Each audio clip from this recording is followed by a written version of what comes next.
I've heard discussions about two dimensions of language, social and academic, as theorized by Jim Cummins.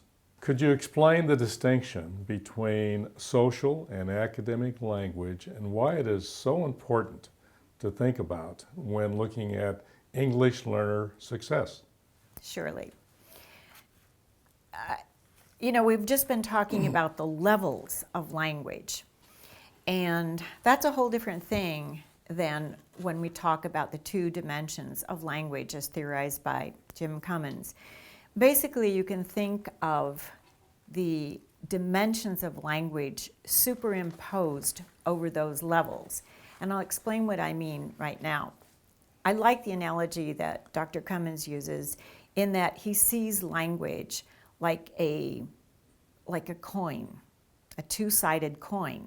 So on one side, we have what we call social language. That's the first kind of language, or the first dimension of language that a student internalizes, that an English learner internalizes, because it's the kind of language that they use frequently, and frequently in everyday communicative contexts.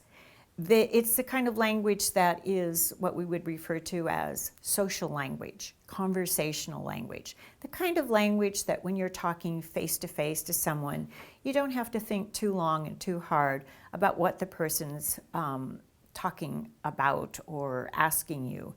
And so this social language is a precursor to what is more important, and that is the academic language.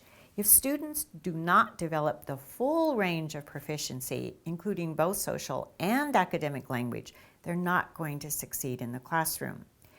When we talk about the other side of that coin, the academic language, that's the kind of language that students must have in order to use language for academic purposes, for learning content, for learning subject matter.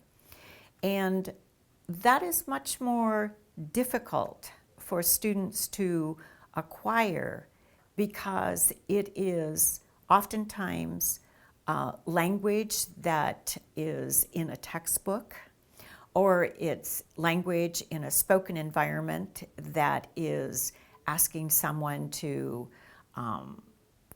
compare and contrast, to predict, to argue, to defend, to hypothesize.